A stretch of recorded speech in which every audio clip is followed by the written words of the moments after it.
Moment of truth. Is that it? Is that on? Wow.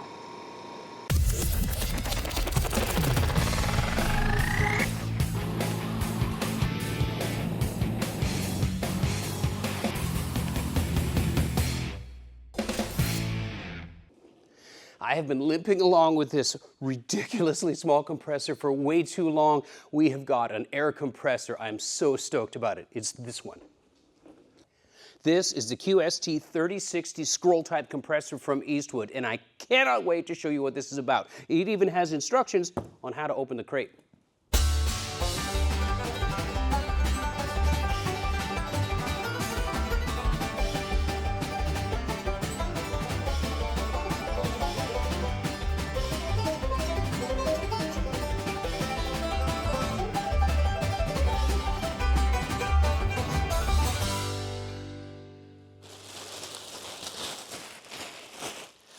Now this is a scroll compressor.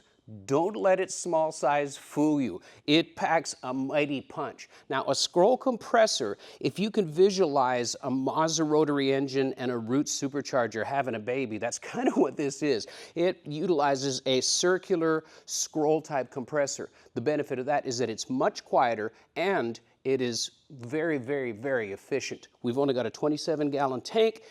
That doesn't matter. That's plenty enough storage because this thing has a 100% duty cycle, meaning it can run constantly. So you can constantly demand everything out of this. It delivers 12.7 CFM, which is plenty enough to power any spray gun that you could spray, and multiple air tools as well.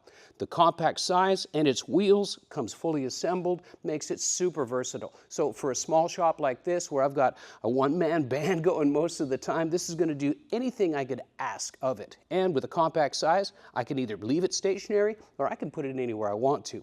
All in all, the scroll type technology is super compact and it's also super quiet. 63 decibels. So it wouldn't interfere with the conversation we're having right now. So I'm super excited about it. There's lots of benefits and I can't wait to start using this thing. So there's a couple of things we got to do before we put this into service, but the first thing I want to do is get it off of this crate base.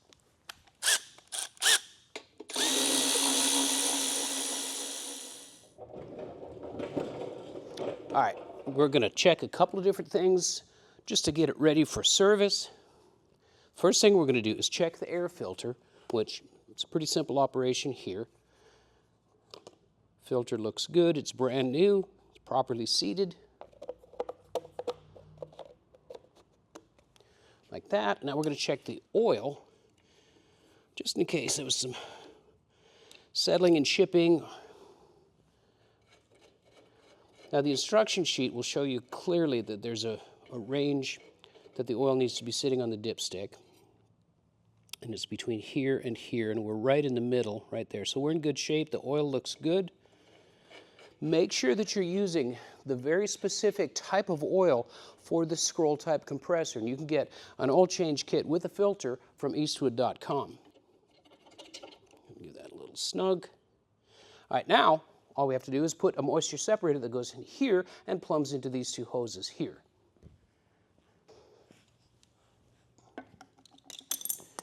Of course, this comes with all the hardware that you're going to need. We're going to mount the lid first.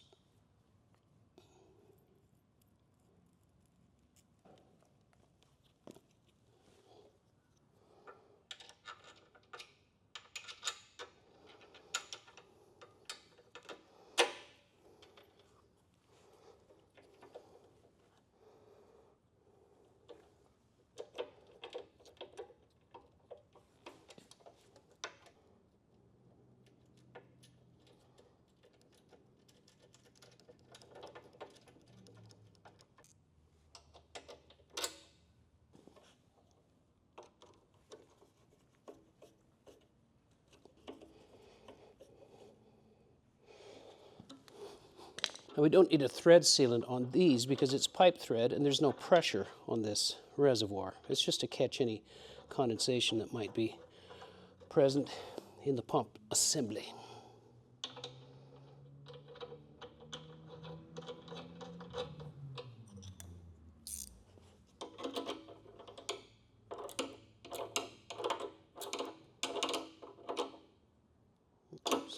slide snug.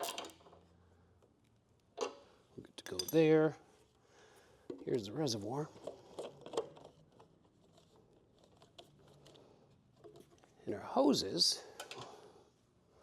get attached with a clamp.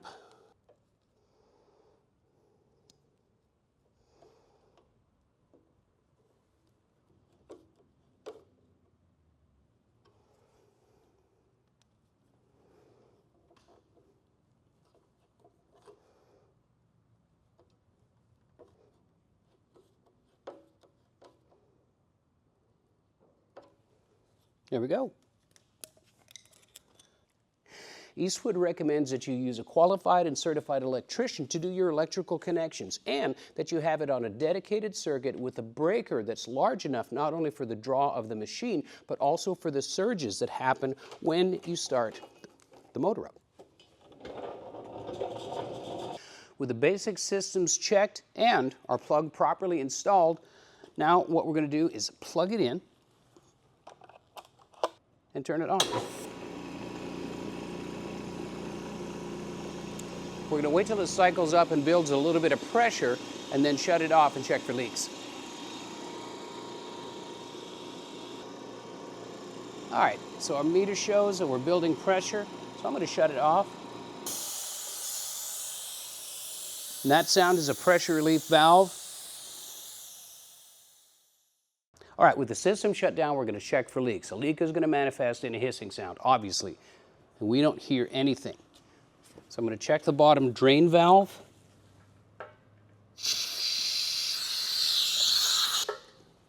That works, closes completely. And the output valve here closes completely. We still don't have any leaks. Once that's done, your system's ready to go. So we're going to turn this back on, and it's just a kind of an interesting observation. The volume that thing is, I've had air conditioning units louder than this compressor. Most of my air tools run louder than this compressor. So this is going to sit off in the corner, and it's not going to interfere with any video production, any training products, or it doesn't require PPE. It's less volume than most conversations. Probably less volume than the ringer on your cell phone. That's pretty amazing. One of the great things about the QST 3060 is its size. It's very compact and it won't take up much floor space. And it's also versatile and convenient because you can bring it around to wherever you're working and lock it in with the locking casters. I want a hard pipe system with multiple drops around this shop. So I'm going to have the best of both worlds with not only the convenience of a mobile compressor, but a hard system that utilizes things like the CFS, the complete filtration system, that comes with regulators so I can really dial in the air pressure depending on what I need it for, and separate moisture if it happens. We're also going to be using the auto rewind 50-foot hose reels at various locations in the shop. These give us 3/8 ID line, 50 feet of length, and it keeps our floor space clean because it auto rewinds back up into the unit. So however you want to plumb your shop, just know that the 3060 is a great start to any airline system. The air compressor is the heart of your shop, so this is a great foundation no matter how you want to go. We're going to be showing you how we do our shop in some upcoming videos, so keep watching.